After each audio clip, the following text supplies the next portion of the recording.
Hello, everybody. My name is Drew Kock. Sorry I wasn't able to be there for our Crusader Connections in-person meeting today. Different schedule things came up that always do. So I apologize for that, but I'm happy that you can still get some of this information in this format instead. And if you don't already have my contact information, you can certainly reach out at any point with questions that you may have regarding this topic of college visits.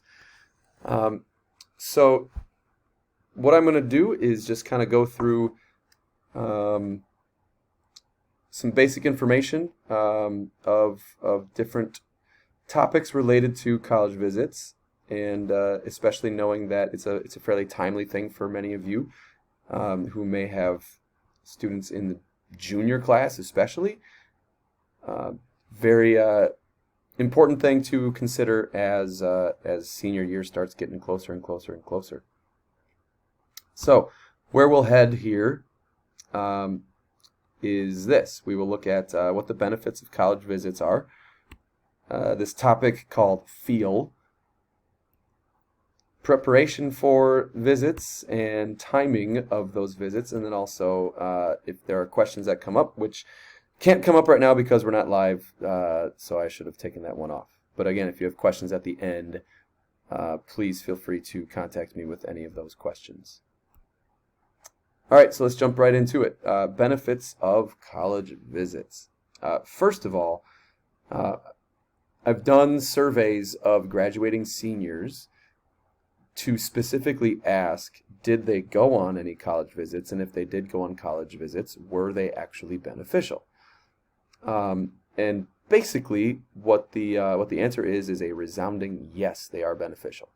The majority of students that responded to my survey did go on a college visit, and if they did, every single student said yes, it was beneficial.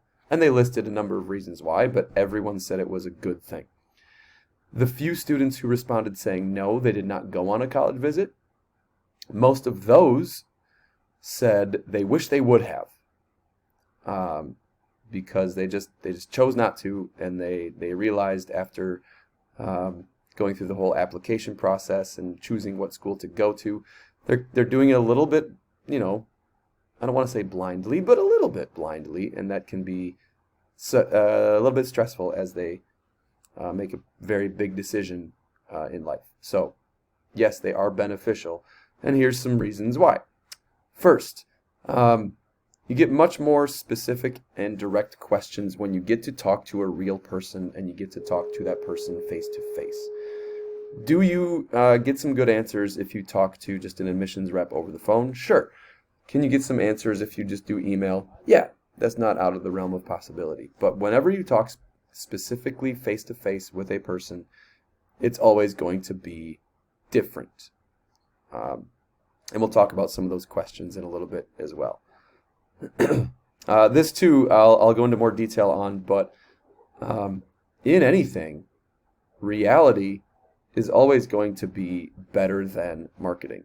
And anytime you go to a school's website, it's going to look nice, but really, a school's website is first and foremost a marketing tool for somebody who's interested in their school. Being there is always going to be better and more realistic, of course, than any website or picture or thing like that.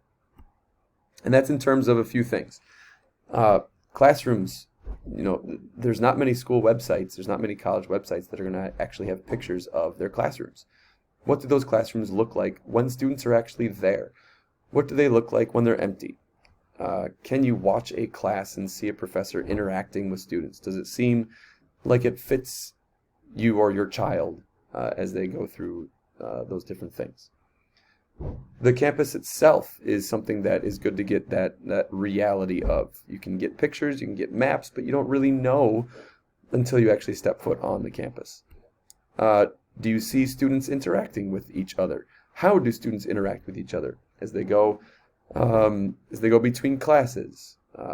Does it seem like they are enjoying themselves? Does it seem like they're enjoying the campus, enjoying each other? You don't really know that unless you see it face to face in person. Which kind of connects to this next one. What is the general atmosphere of the campus? What is the atmosphere of the community? Does the community seem like it values the campus? Is the campus really integrated into the community, or does it seem like it's kind of a very separate thing? These are all different things that you just don't know until you get there. And of course, there is this word, feel. So what we're going to do now is go into each of these benefits, and for each of these benefits get a little bit more specific. So first, taking a look at some specific and more direct questions with the real person, just expanding on that topic a little bit. First of all, if students do interact with admissions departments, oftentimes if it's done over the phone or over simple emails and things like that, that can be a good thing. But if you are on campus, again, you get to know that you're meeting with a real person, whether that's a student worker working with the admissions department or an actual member of the admissions department, and you get a more direct contact that you'll be able to keep in touch with afterwards, after your visit has been completed. Any communication is good communication, but communication with somebody that you are aware of, that you've met, that you know, that you can know is a real worker within the department is going to be a good thing. Another thing that just connects with that is that you don't really ever get a chance, without being on a campus, you don't really ever get a chance to meet, the quote-unquote experts about what college is like. And what I would say those experts are, first of all, students. Students are the experts in how the college is. If possible, to be able to see how students go about their day in the halls or outside, whether maybe your tour is led by a student who can speak from that perspective is always really good. You won't get that opportunity without being on the campus. Same thing is true with faculty. Now, you may not get to interact all that much with actual faculty, depending on the type of school you go to.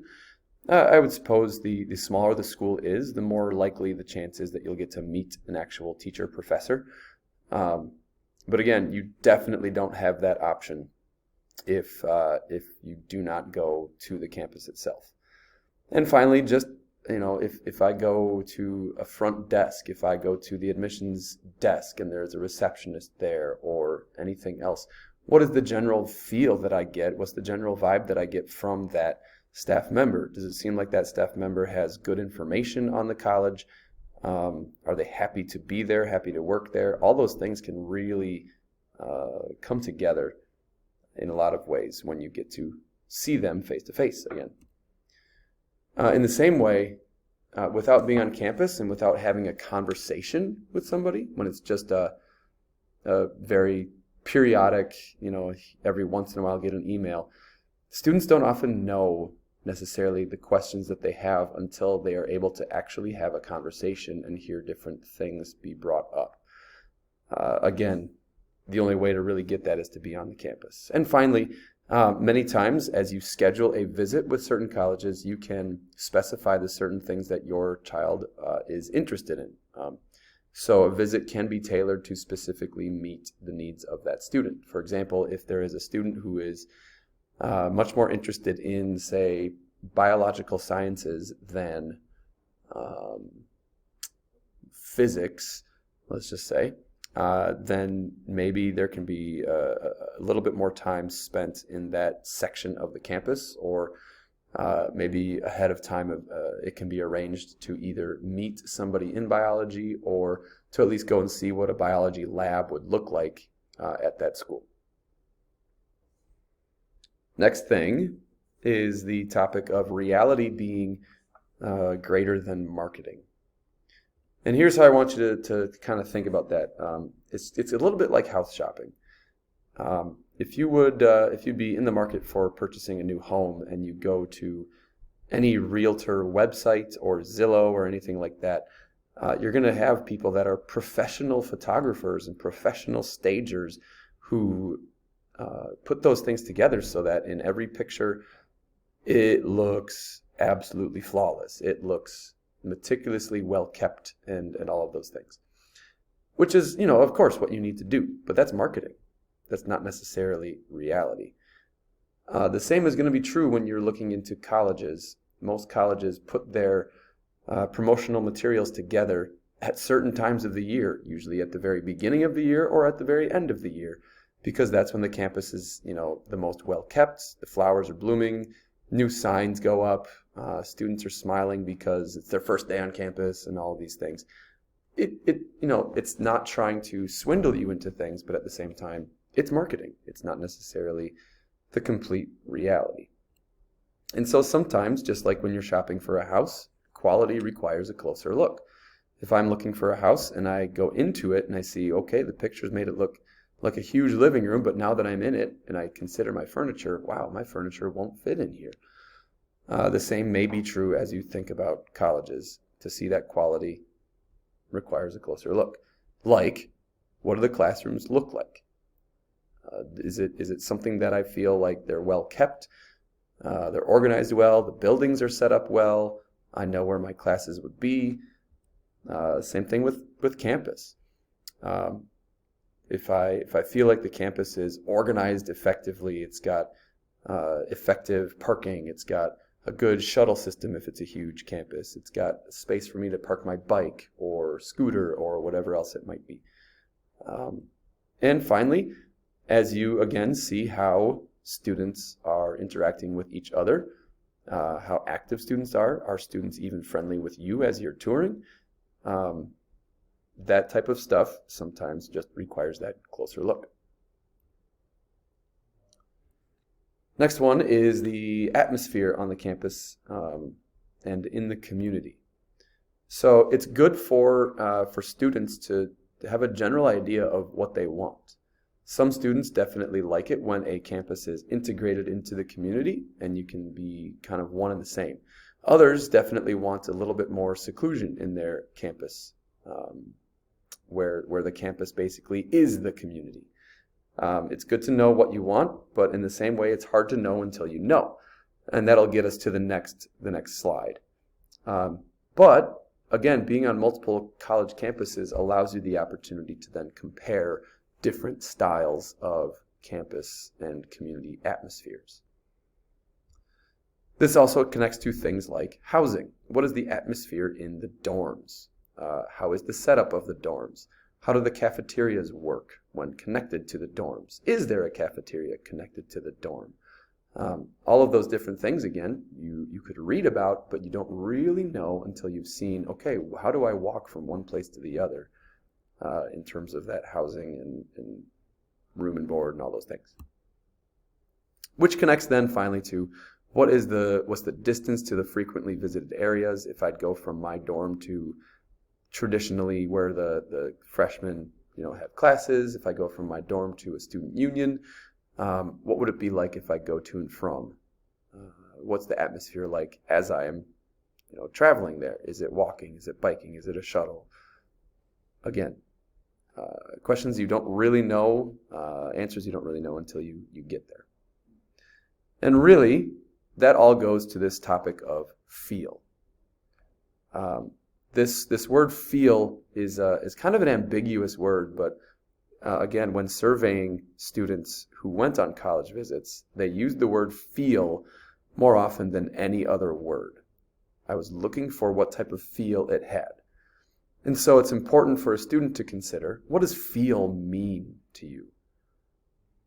And for you as a parent to consider, what do I think it means for my child? When I asked that question of students that went on visits, these are the things they responded with. They said dining has to do with feel. The facilities have to do with feel. What policies are in place? Some students definitely asked their tour guides or admissions counselors different policies on things like attendance or homework or vacations or sicknesses or all of those things. It's a feel thing.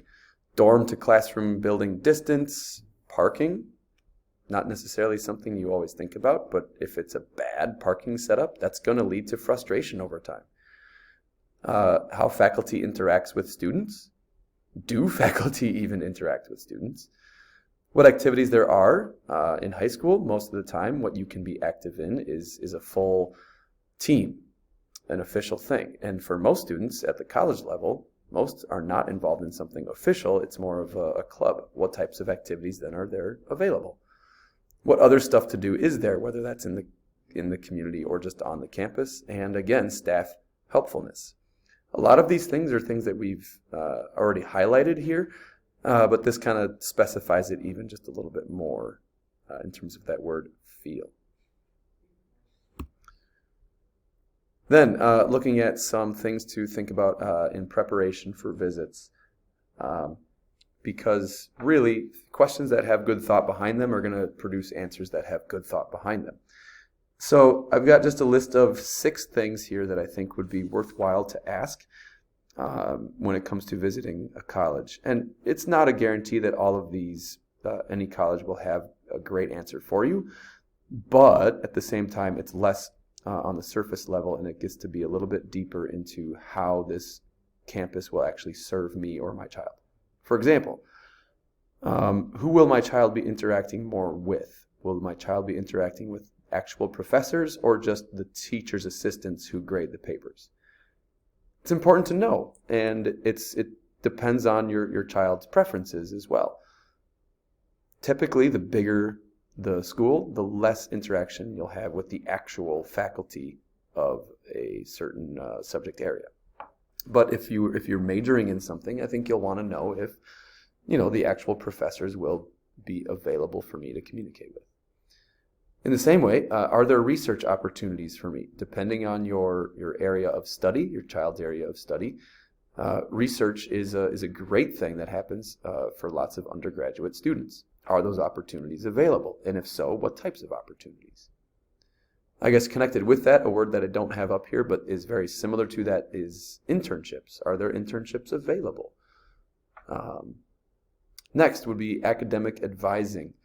As I progress through my program, is there somebody that works with me one-on-one to make sure that I'm taking courses that are going to be really beneficial for me? Or am I just kind of left on my own? With career services, once you get closer to graduating from college, does the college help at all with career placement or career exploration and things like that? With student leisure, things that students do in their free time, can you get perspectives from actual students on what students do in their free time? Just because there are things set up for students to do doesn't necessarily mean that students do those things. Oftentimes, a school administration will say, students love this or students love this, but the students might not. And it'd be good to know from the student perspective what they actually do, whether it's on campus or off. And finally, if you're going to be living at a college for the next 4 years, it is important to know that the daily living things are something that you feel is good. So what is the food situation like? What's on-campus dining? What is that experience? Is that something that is thought of and is a priority for the school, or does it seem like they just kind of say, meh, it doesn't really matter? Students pay a lot of money for college, and that doesn't mean they should be guaranteed a 5-course, 5-star meal every day. But at the same time, they should expect quality, and so it's good to know that. Last topic that I'd like to hit on here is just some things with timing.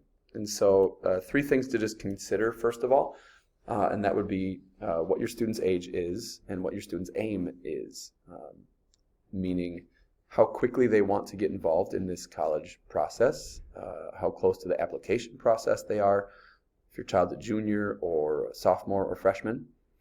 The way you visit a campus is going to be slightly different. And the time you visit it is going to be slightly different. Know that every student's situation and every student himself or herself is in a unique situation. And really, and I've heard this from many different colleges it is awesome to visit those campuses while classes are in session. It may work that you're only able to go during the summer and there's no classes in session. And that's still a good thing to get on that campus. But if it's possible to visit while they're in session, really can help with that idea of the feel and to be able to interact and see students, because that is the reality behind college. So if you're in your junior year, spring would be a great time to do that. You can kind of see campuses coming out of the winter and see what things are like. If there are students that are currently seniors still, or if you are looking ahead to senior year and wondering if visits are still possible then, they absolutely are. Where junior year is more to explore and see options, senior year is now, okay, I'm probably either applying or I'm really close to applying, and I need to just narrow my list. If you're narrowing your list, that often happens in the fall, and some students still go in early spring if they haven't made an official decision yet. So if your student is not a junior or a senior, then time is maybe less pressing and you do it whenever it's convenient for your family. Just know that no matter what your timing, almost every college will be thrilled to hear that you're interested in coming to visit their campus. Finally, just some quick contact information here. So if you are interested in contacting any of us for more information, we'd love to talk to you as we continue to work with your students in the best way we can. Please feel free to reach out to us if you have any of those questions or comments about today's topic.